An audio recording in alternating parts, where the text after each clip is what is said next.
Hey y'all, we're back for day 4 of how white folks can utilize vocal practices in their racial justice work. So far we have talked about getting to know your own voice, your inside voice.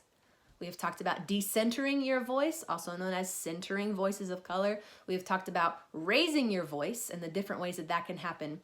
And now, day 4, we're talking about joining the chorus. So this is one of my favorite things to talk about. I'm so excited to have this be the final day of this 4-part series, because when all these other components are in relationship, it's not that they're ever done. No. This is an active lifestyle. This is a day-to-day relationship. This is an ongoing practice, right? This is an ongoing thing. When those components are in check and are active and alive and have your priority and have your vision and your energy, then you can join the chorus. So the chorus is the choir of everyone else who is doing this work right now. The chorus is this beautiful amalgamation of visionaries, of change makers, of people who see 5D and know exactly where we are headed. Joining that chorus makes us greater than the sum of our parts. Now, talking about harmony and the way it relates and can inform our movement spaces is one of my favorite things. So I'm gonna try to stay in my seat and not fly off my chair right now. What harmony teaches us is how to stay in our lane, to know our part, to know our voice so thoroughly with such confidence that we can join forces with all of the other parts around us, all of the other harmonies, all of the other melodies, and become something greater than the sum of our parts, than just us as individuals, right? Y'all ever heard a big gospel choir?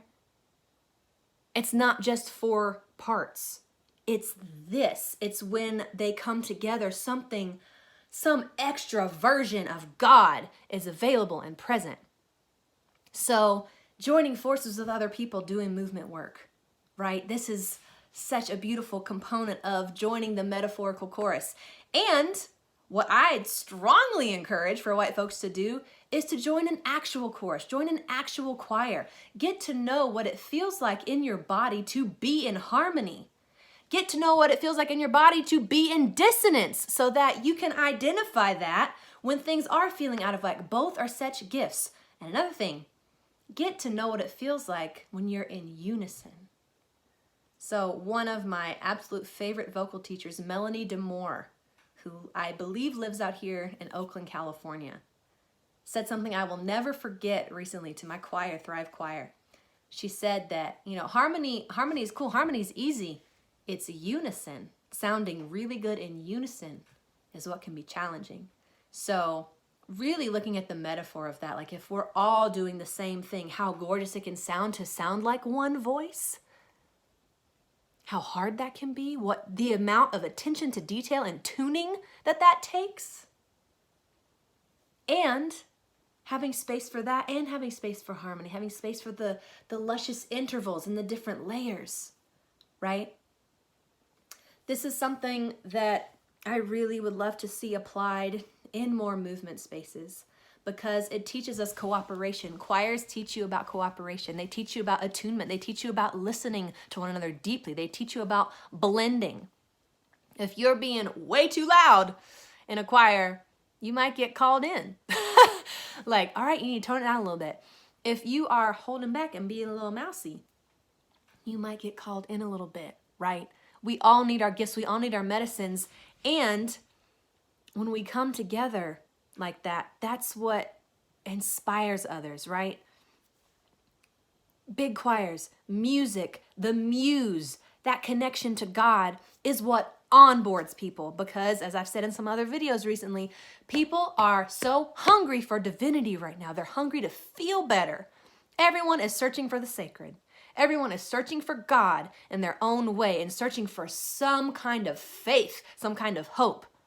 Now, especially gospel music teaches us about faith and about having hope in the darkest of circumstances. So I come with the utmost respect for this tradition, knowing that gospel music came out of slavery, that it came from Black bodies who endured unimaginable circumstances and pain.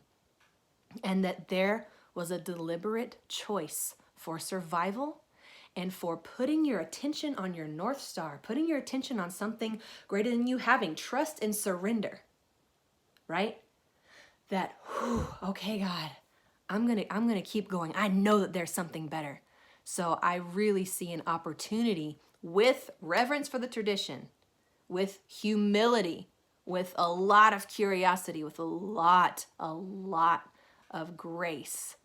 White folks learning from this tradition, learning what it teaches us. It's really an existing technology.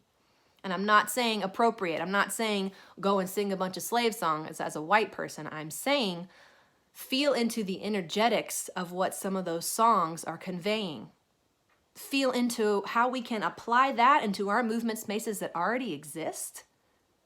Feel what it feels like to choose faith out of necessity, how our survival depends on it, and how we are so much more effective and beautiful when we prioritize that and when we come together in that way.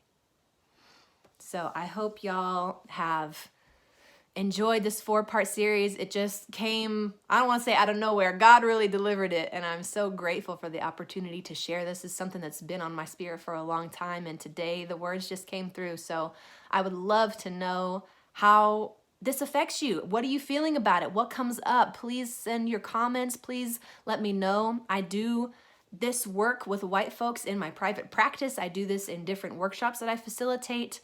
If you have an event coming up where you would like to have some one-on-one or group dynamics with this kind of material, please let me know. I love doing this. It's important work. It needs to happen. And I feel very blessed and very grateful to be the one in this body right now delivering it, and to combine forces with other people who are doing similar work. So much love to y'all. See you soon.